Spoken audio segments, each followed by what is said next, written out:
Hello, welcome back to Mark's House and Garden UK, where today I'm going to make you a tiny tablescape with a difference.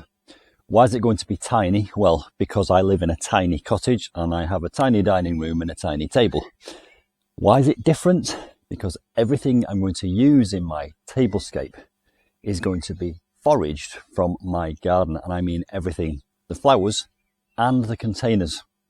Now, I didn't even know that a tablescape was a thing until my friend Wendy, who's a florist, told me all about them, and she shared with me her top tips for making a tablescape. So I'll share those tips with you. Another reason why my tablescape is going to be different is because I'm going to match it to the food we're eating. We've got some friends round for lunch today, and I already know what we're having because I can smell it in the air. We're having Arabic lentil soup with cheese scones. And then we're having a clementine, almond and olive oil cake for dessert. And you'll see all this play out in this video. Let's get into the garden and put the ingredients together for my tiny tablescape with a difference. Now, I mentioned that one of the reasons my tablescape is going to be different is because the ingredients are entirely foraged or found in my garden. And I wasn't lying, I'm in the process of digging a fish pool here by the piggery. And in the process of digging that hole, I unearthed these clay pots. There are 6 of them. They're still full of soil. They must have been buried in the ground for years, but they are happily all intact. And I'm going to clean those up, and those are going to be the basis of the containers for the flowers and foliage in my tiny tablescape. Another find I made recently in my garden whilst digging was this little collection of jars and bottles, and I may or may not use those in today's tablescape, but I'll keep them on reserve for a future tablescape. And the point is, the vessel or the container for the flowers can be anything. You could use an old jam jar out of the fridge, or an old tin can that you've eaten the beans out of. So long as it's stable and can contain water, that will do as the basis for your tablescape. Now, another one of the tablescape tips that my friend Wendy gave me was to choose flowers which match the style, colour and decor of the room you're about to tablescape. So I'm now going down to the wildlife pond to try and find some flowers which will match my room and the food I'm about to eat. So my dining room is kind of contemporary and simple in style, so I don't want anything too blousy. And the food, Arabic lentil soup, scones and an orange cake, are kind of oranges and yellows, aren't they? And down here, happily, right by my wildlife pond, in the wildlife corner of my garden, I've got an abundance of these beautiful orangey yellow flowers. I'm not going to take them all. I must leave some for the bees and the pollinators. But what I've also noticed is how nice they look when they're sitting next to something white and also something green. So orange, white and green, I think, is going to be the theme for my tablescape today. But I've also noticed some wonderful grass seed heads down there, so I might try and include those as well. Of course, be careful if you're using grass, if one of your guests has got hay fever or an allergy. Now, another one of Wendy's tablescape tips was to choose flowers which have a long shelf life. In other words, flowers that won't droop as soon as you've pruned them off the plant. Clearly, florists will sell flowers which have a longer shelf life. If, like me, you're taking them from your garden, do it as soon as possible to the event. We're having lunch in about an hour, so I'm quite confident that the ones I prune will still be going in 2 or 3 hours' time. Get them straight into a bucket of cold water whilst you're pruning so that they stay hydrated. And I've got to hand my little set of secateurs, and you can buy that on Amazon, and I'll put the link to that in the description box below this video. If you buy it, I get a commission, and your support is very much appreciated. All the proceeds go back into my garden. Let's get pruning. Now, I explained already that my theme is going to be gold, green and white. You can decide your own theme, and my tip would be to just play around with ideas. I'm no expert. I've never done flower arranging until a month ago when Wendy told me about tablescapes. Put a pair of gloves on because some plants give off irritating sap, others don't, but I'm wearing gloves just as a precaution. And take quite a lot of the plant away because you can prune it down to size when you get it indoors. Straight in to the bucket of water. I'm going to gather quite a few of these golds, the greens and the whites, and also some of these incredible grass seed heads in this bucket.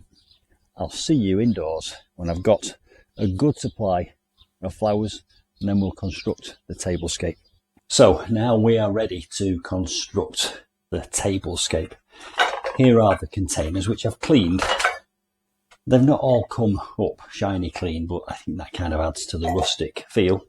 Now, one of these had a hairline crack in it, so obviously you need it to be watertight, so I've just lined that with an old bean tin. But the point I was making before is you could actually use tins like that for a tablescape. Imagine that on a little mirror tray. It's a work of art in itself, I think, but for my purposes that's going to be used to just line one of these large pots that had a hairline crack in it. A jug of water, which I shall now use to half fill the vessels, and I've also got a turkey baster which is useful for getting in afterwards and topping up. Again, I'll put the link to that in the description box below this video. Don't forget to be aware of where people are going to sit when you're laying out your tablescape, and also be aware of height. You don't want to have to crane your neck to look over the tablescape, so keep it in proportion.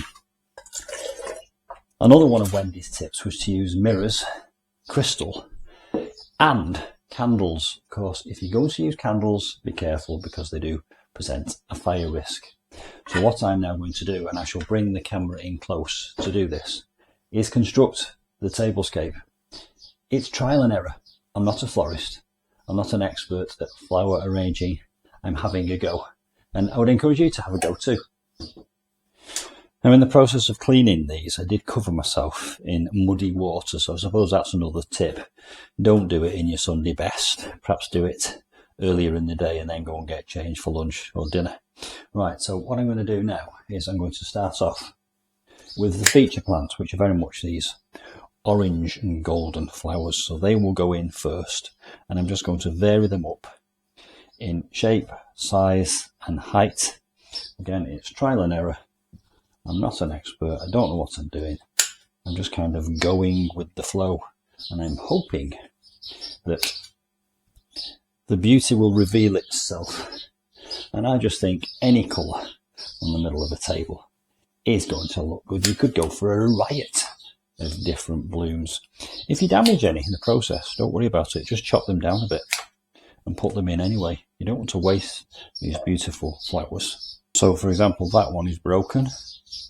I'm just going to snip it off and place it on there as if it's floating.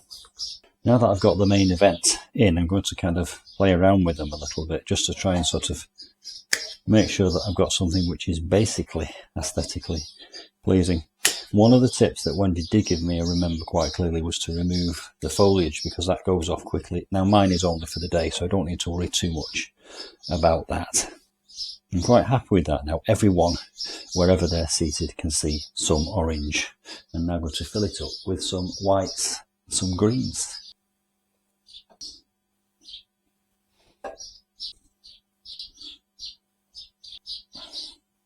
Now, I mentioned earlier about using some of the grasses. Just look at these lovely seed heads. Of course, exercise caution if you've got people with hay fever, but aren't they stunning?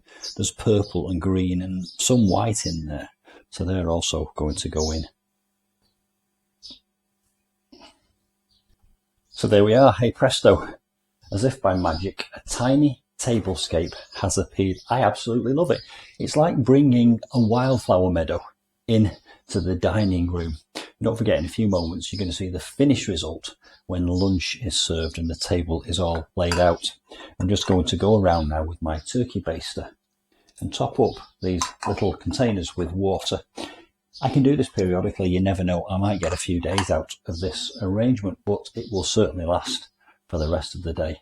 And there might be some professional florists out there who will look at this and say, don't give up your day job, but I know that my friend Wendy would be quite proud of me for having a go, and I would encourage you to do the same, because doing things creative like this gives me a real buzz and it's good for the soul. I'll see you soon for some more Tablescape adventures, but in the meantime, enjoy these final images of us all enjoying lunch. Bye for now.